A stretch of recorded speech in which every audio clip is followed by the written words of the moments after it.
Hi there, it's me, Business Whitney. Business Whitney? Yeah, with my blazer. What other Whitneys are there? I don't know, but for Occupational Therapy Month, I all business. am all business.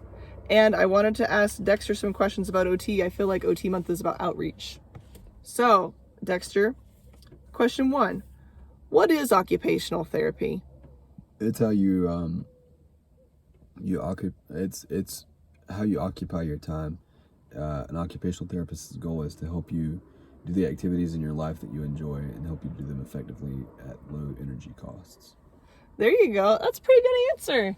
One of the best non-OT answers, and obvious, and also better than a lot of OT answers, I think. What is your personal connection to occupational therapy? You're probably my biggest personal connection. That's true. And who am I? What is that? I don't like to tell people that, but you're my sister, and you're an occupational therapist. I'm just kidding. And then I had occupational therapy, some occupational therapy growing up in school. Why is that? They didn't really cover that with me. I was real young when I had it. No, but like, what if other people who don't follow us see this?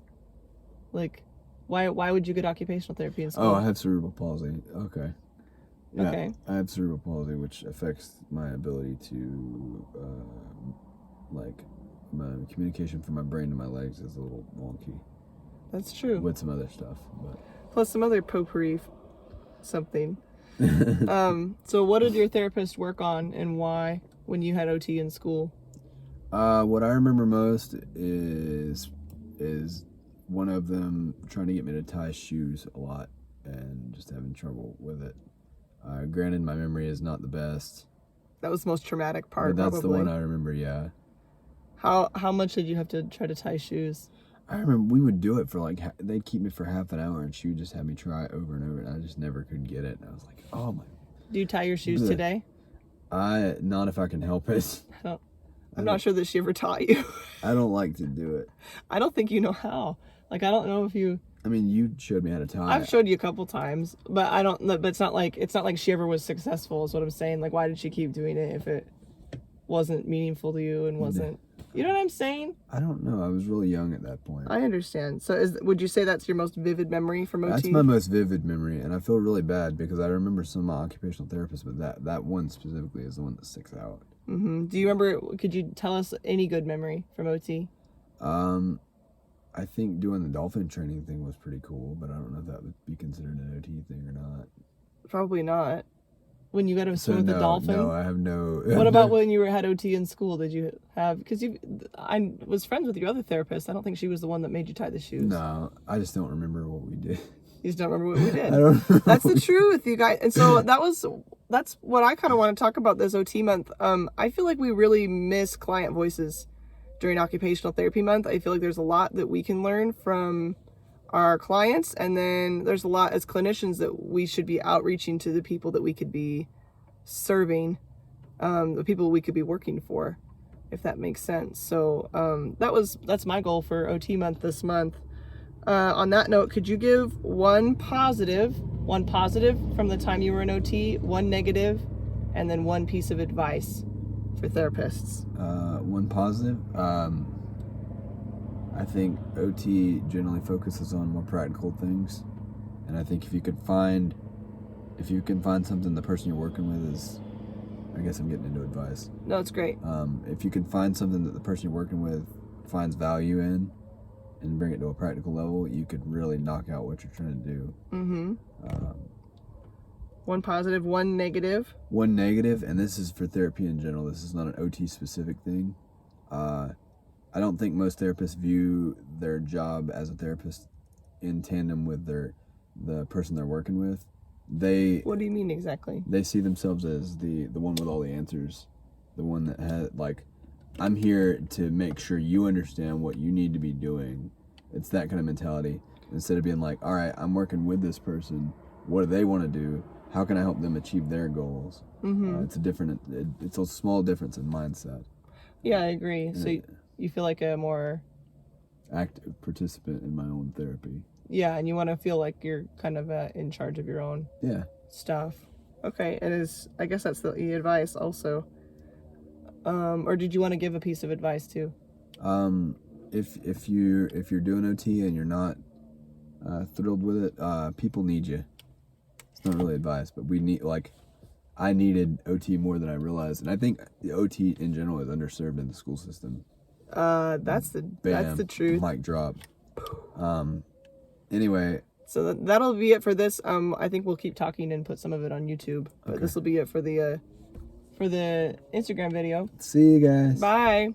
I would like to hear more about your thoughts about OT in school and OT being underutilized for people with disabilities. I feel like OT in school was marketed, like, they didn't really tell you what it was, like, okay, nobody talked to me about this. Nobody told me what it was. Nobody even was like... Nobody explained what OT even was to you. No, they're just like, you're going with... All I knew is I had a group of therapists. One was a physical therapist. One was an occupational therapist. Did you get speech? No, I did not get speech. Okay. That explains a lot. No, I'm just kidding. I'm just kidding. Okay. That was a joke. But nobody explained to me what it was. P2 is pretty straightforward. They're here to strengthen my legs, here to do this. Nobody told me what an OT was. And the only thing I knew was the shoe thing. And like... You're like, I'm not into shoes. And it was a good skill, but I didn't really understand the value of OT until you were willing to help me, and you kind of broke down like, no, we do everything. Like, anything you want to do in your daily life, that's my job. And so, did you feel like that opened up doors for you, or possibility doors? That's a word now? Possibility doors? Yes, that's a business Whitney word. Trademark. Well, I don't think you'll have to trademark that. I don't think you'll have to sell it. Anyway. Sorry. So do you feel like that opened your mind up to other possibilities? It just helped me to look at all the things I've been wanting to learn for 20-something years. Like what? Like learning to cook, learning to do my own financial stuff, learning to be my own individual person. OT was a tool in that. Tell me more about that. Because everybody's took care of everything for me for my entire life, I didn't think I was capable. Some part of me didn't think I was capable of being any different. I thought I was just gonna be stuck like that. And so the more you would work with me, and the more I would get down and I would learn and understand and see that I could do it, the more it built my confidence up. So not only am I capable of doing more as far as like my finances and my clothes and dinner and all that kind of stuff, but I myself am more confident as a person because I have a skill set and I can take care of myself. I feel like the most important. Thank you so much for saying that. I'm glad that you feel like I was part of that for you. I see you working very hard and doing all of that by yourself. I know that I kind of was a guide, or all I really feel like I gave you was an opportunity. And I feel like that might have been more to do with being your sister than your therapist, just having you in my house and giving you a chance to take a place. Yeah. I guess. Having an environment that was open to that. Yeah. Really opened up my mind to like limitations of therapy, especially clinic therapy. Yeah. But they really try to pigeonhole most OTs, I think. Tell me more about that. Well, I don't have a lot of the school experience is like help them with fine motor and let it be whatever it needs to be, but only do that thing. Don't talk about everything you do. Just do the thing. Right. For the 30 minutes and get it done and leave. Whereas like... or sensory, or like there's all kinds of little niche things. Yeah. So the possibilities are wide open, but the market is underserved because it's not explained. And I think some therapists, I'm not going to speak to your school therapist, school setting specifically is limited to what you are supposed to be learning in school. Yeah. And so they've really tied hands. Yeah, they've really clenched down on a lot of potential for therapists there. But I feel like there are some therapists that really like to stay in their own lane, where they're comfortable. Like, oh well, I only like acute care, or oh, I only really like pediatrics, or I like sensory, or I like neuro, and it's like I like mental health, and there's a lot of, and don't get me wrong, like I think everybody's strong on some stuff. You can't be strong on everything. Everybody has a strong suit, but people won't deviate from that. Yeah, and it has more to do with personal comfort level than it does. Sometimes it has to do with payer source, insurance, or what the type of services you're trying to give in the clinic that you're in or whatever. But yeah, I think it's really unfortunate. Yeah, I think OT as a profession is underserved. What do you think? What do you think we could do in order to? That's always the big talk. What can therapists do, or what should we be doing in order to advocate? That's what OT month is about. I think that the biggest thing is just explaining to people that it's not just one specific vein.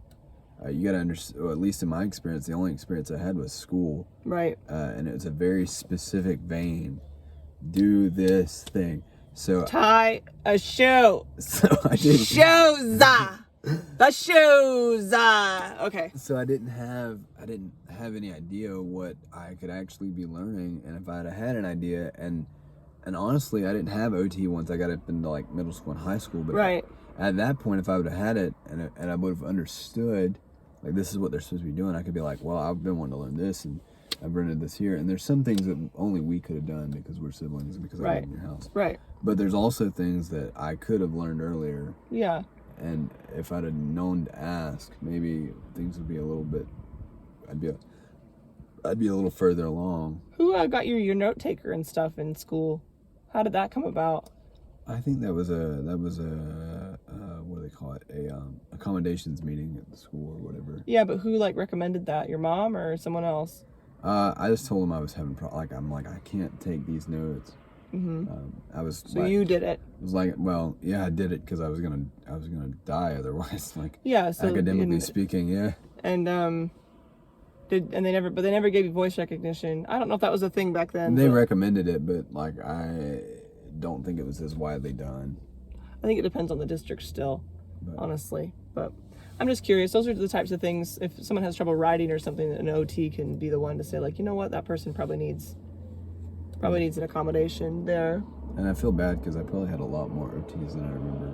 The only one that I remember is and that's the way it is. Sorry, go ahead. Who do you remember the most? The horrible lady. I think her name was Robin. She was an older lady, and then no names. Well, except for her, that was her fake name. Actually, it was fake. Yeah, I have no idea if that's actually her real name or not. But what you remember is your negative experiences, right? Yeah. And it's the same with my dad. My dad was in a really bad car accident when I was young. I don't talk about this very much on here, but he went through months and months of inpatient rehab. Very serious car accident. I don't want to give away all his medical history and stuff. But anyways, when I hear him talk about his experiences in therapy, does he remember the good ones? No, he doesn't. He tells me, listen, Whitney, you're going into occupational therapy. Let me tell you about this one therapist I had over at such and such place. She was terrible. She tried to make me walk on my non-bearing leg. She did this. And so I don't think you should be burdened necessarily with those things because everybody's going to have an off day, right? But just remember, you make a profound impact on people. Yeah. I've had that happen a couple times. I remember when we went to stroke group. We run a stroke group here in town, or we did before coronavirus. But he said, "Oh, you're an OT? Let me tell you about the bad OT I had in inpatient rehab." This is one of my first memories after my head injury. Yeah. Was this lady doing this stuff. And so it really matters a lot to be out of, if you're not quite in touch with your patient, if you're and we can't always be on all the time, right? But just remember, your day at work is somebody's worst day sometimes, or it's the worst time in their life. Or you didn't have OT when you were a little kid, but you told me before some of your first memories are therapy coming to your house. Yeah, home care. Yeah, tell me about that. My first physical therapist, I know her name, I know her kids. I've known her so long, she's basically a member of my family. Yeah. And that's your first memory is trying to walk with her, is that right? Yeah, that's one of my first. I remember pulling up on a door, with her coming, she was coming in and I was seeing who it was. I pulled up on the door and there's a picture of it, I think. of me as a little kid, like looking to see. So you EI therapists, like, remember, like, that, like, you'll see, and there's probably people who've been in practice a long time that have that experience, that have seen somebody, 30 years hence. Yeah, almost 30, because you're old. Yeah, but anyways, just remembering those things. Or another thing I think about a lot is in schools. Some of the decisions that you make as a child is coming into school really have a strong bearing on the rest of their life. Literally the rest of the, if you put somebody, yeah, go ahead, tell your thing. It's not a long thing. I was just saying, like, if there's one thing that I would say that OTs would need to service more, it's teaching their clients how to advocate, especially if you're in schools. Yeah, tell me more about that. I feel like I was thrown in the deep end when you hit 18. They're like, okay, you got to start talking. Okay, yeah. For school in general, because they try to like get you prepared for college, but it's all within that 1 year, and you're like, I don't even, like, we've been doing this way for 17 years. What are y'all doing? Like, yeah. And OT specifically, that's kind of your wheelhouse, right? Like learning to advocate, learning how to just function in your daily life, right? Right. So this is a skill that carries beyond school. Right. That kid's gonna forever remember and be like, yeah, I was real quiet, and they kind of told me I had to talk and showed me how to do, like, advocate for myself in the wide world, like how to speak up for myself, how to speak up for yourself. Yeah. Because once you're out in the world, it's you that has to say, look, hey, I need this. And especially if you have a disability, it's really hard, like, because people are constantly just trying to get you to settle for whatever they hand you, and I'm not pointing any fingers or blaming anybody. That's the truth. So we not only need to know how to advocate, we need to know how to advocate and stand on our points. Absolutely. And not move. Right, and I think an OT as the physician wise, an OT is the most skilled, most qualified person to try to do stuff like that. Right, to make you so that you're more independent for yourself. Sometimes independence doesn't mean performing it independently. Sometimes it means being self-possessed. It means advocating for oneself. It means understanding the supports that you're going to need, and it means having autonomy. It's having your own control over your own life and your own destiny. And that's honestly, like, I'm not interested in any kind of occupational therapy that is not the goal. Like, where someone can look and say, this is my life. This is what I want. This is what's important to me. And we do learn a little bit about that in school. I think in the day-to-day, it's very easy to get stuck on tying shoes. Yeah. And other stuff that, doesn't matter to the client and doesn't matter in the big scheme. I mean, you can be an adult and not necessarily need to be able to tie shoes. Like, it's a good thing to know, but like, you also, it's not a necessity. Like, you've grown so much in other ways that somebody missed. You have more independence on stuff that actually is going to be like, you can get other types of shoes. You know what I mean? Yeah. And the thing about that is like, you get stuck in the mundane, you don't realize the impact. There's things that you will do, and it may be just a day or a moment in your life, and you may not think anything else about it. That person you're working with, they may remember. They may carry that moment for the rest of their life, and they may say, like, well, I didn't know where I was headed until this person came in and was willing to show me these things. And that's the reality of what your job does. Absolutely. And what it has the capability to do. But it starts with your mindset. If you go in every day and it's just like, and it's easy to do, we all do it, but like, if you'll look at it that way, if you'll take that perspective, I think you'll approach your job from a more, I don't want to use the word sacred, but kind of a more special place. Absolutely. You're undervaluing yourself. Yeah, when you don't do that. Yeah. Wow, Dexter. I love you, Dex. So Dexter's an OT now. Yeah. So we're just gonna have to let him in, get him a business Whitney type thing. You can wear the headband, maybe. Wear the headband. All right, let's do it. I don't think he's a mascot. Shout out to Brock Cook. He's not the mascot. Still better than OT Rex. He's still better than OT Rex. But he's legit. I think that there needs to be more people that understand. I think there's more, and we need more therapists to think the way that you think.